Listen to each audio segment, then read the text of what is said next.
Join us by the fireside for our evening tales of true life, strange experiences with things that lie beyond the veil of the known and into the misty depths of the mysterious and unknown.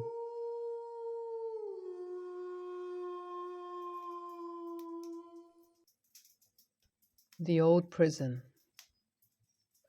I was working graveyard shift in an old prison that was built in 1910.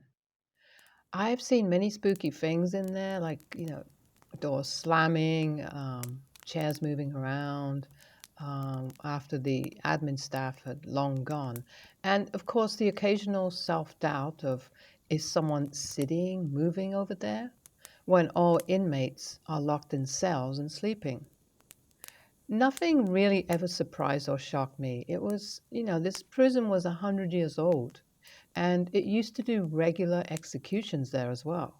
So it had its fair share of riots and, just lots of violence and death. So it used to be a maximum security prison until the late 90s. So, of course, some unexplainable things are going to happen, and there are tons of negative energies within those walls. And there's no doubt that it's haunted.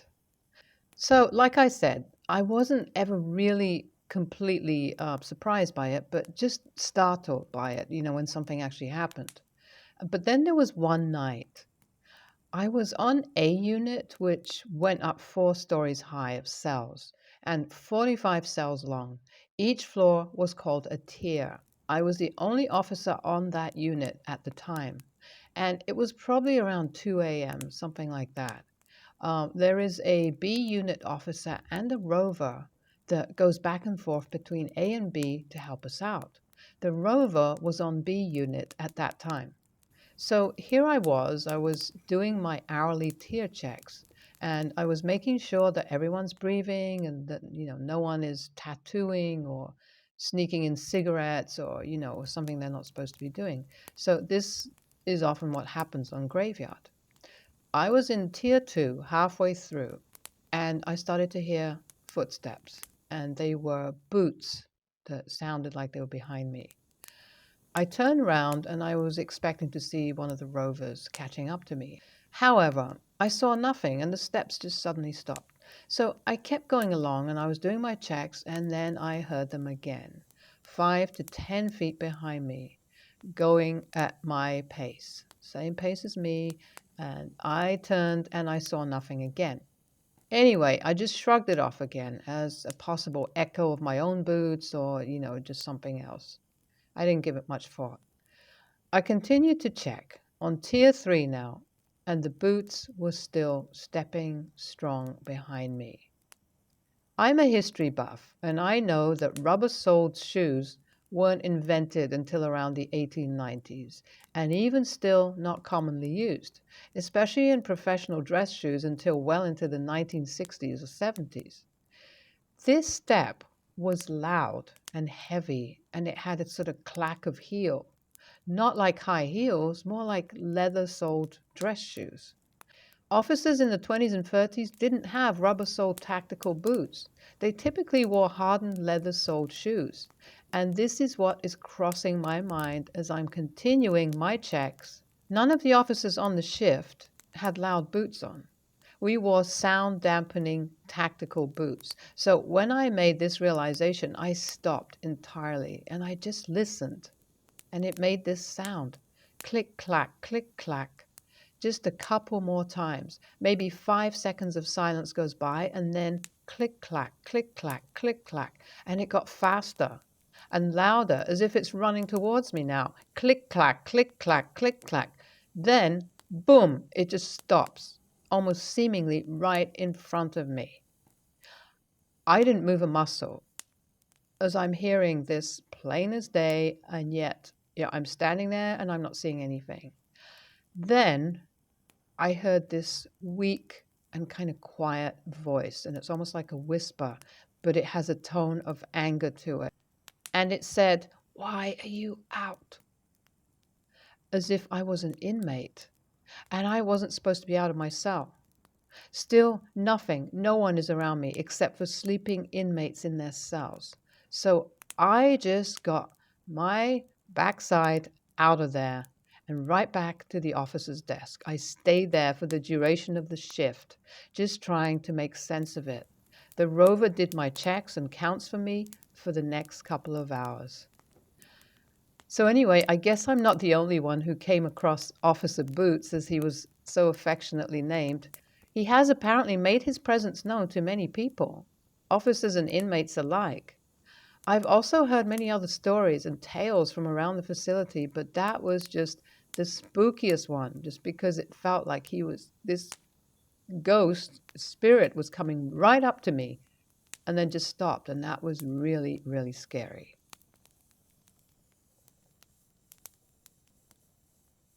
Wow. Well, I guess that, you can almost expect things like that to happen in an old building like that, especially where there's just been so much trauma, violence and death and misery. I mean, it's just, amazing. It just seems like a place that's just full of spirits, no doubt. But that's a great name for him. I like it. A terrifying encounter in a funeral home. I was working over 30-hour shifts straight when this, you know, frightening experience happened. So I don't know for sure what I was seeing, but I just know that, I experienced something and it just freaked me out. I used to work for a body transport company that would service funeral homes. A lot of times when people die and the funeral home picks them up, they actually send a third party company and not the funeral home itself, especially when it's in the middle of the night. I was driving to the funeral home with the body in the back of my van, and I was growing increasingly tired as I was on my 30th hour in a row without a nap. This was my last one for the night, and then I was done for 2 days. The funeral home I was dropping the body off to was one of several owned by the same family, but they processed all of the bodies out of this one location. So sometimes there would be bodies lined up all over the basement. When I got to the funeral home, it was around 2:15 a.m.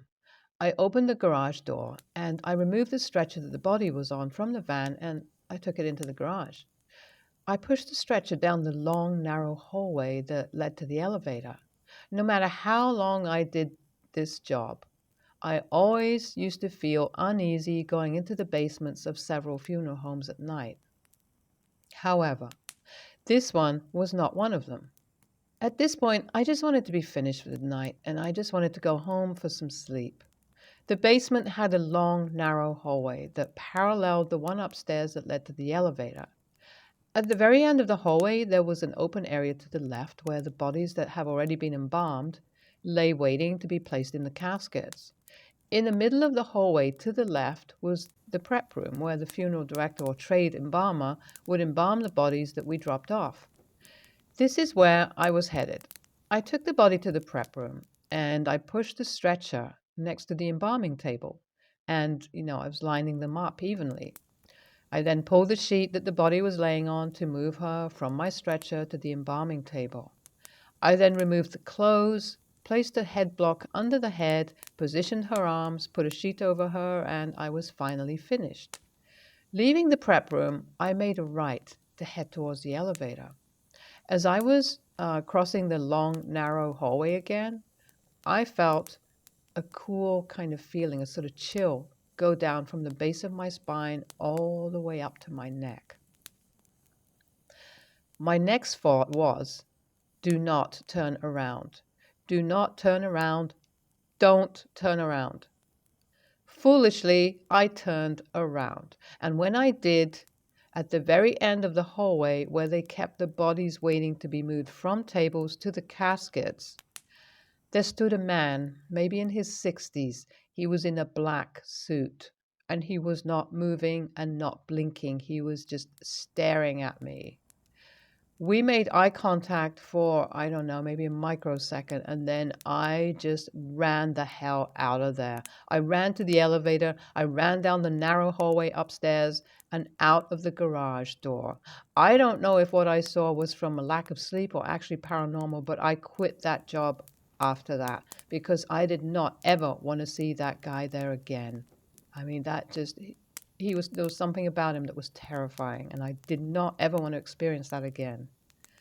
It just wasn't worth my while to risk my life. And that's actually what it felt like. I felt like I was risking my life if I'd be going back there, whether it be due to paranormal activity or sleep deprivation, just to make someone else rich. So when I think about that night 5 years ago, I hope that family who owns a funeral home saw the video camera footage of a grown man, 6'4", 250 pounds, just tearing out of there, because it wasn't funny at the time, but looking back, it kind of is now. But yeah, it was, I'll never forget that experience.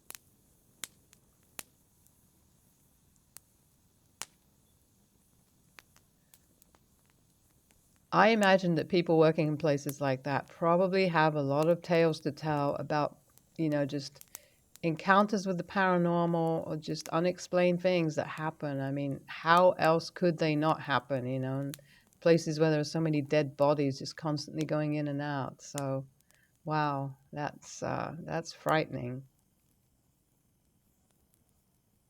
The hospice patient.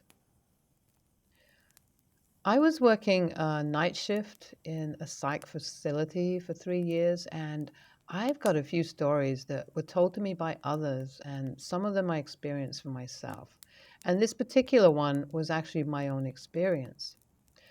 I used to have a patient on hospice who required one on one healthcare staff with him as he had late stage lung cancer and was non compliant with his nasal oxygen.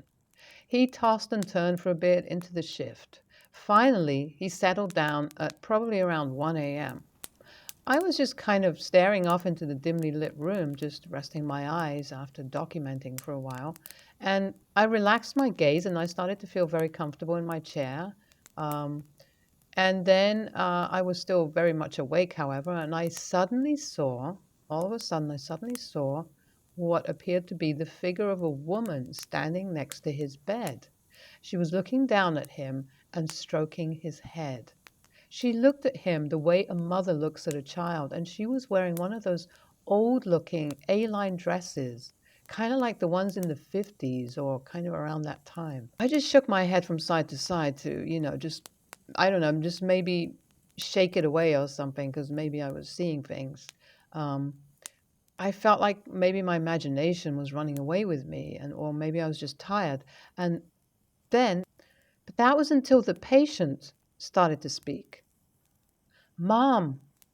His eyes remained closed, and I felt my heart stop.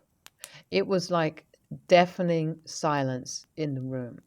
Did he really just say mom after I saw that imaginary lady in the darkness? His eyes stayed closed, and after a few long seconds, I realized he may have fallen back to sleep or something.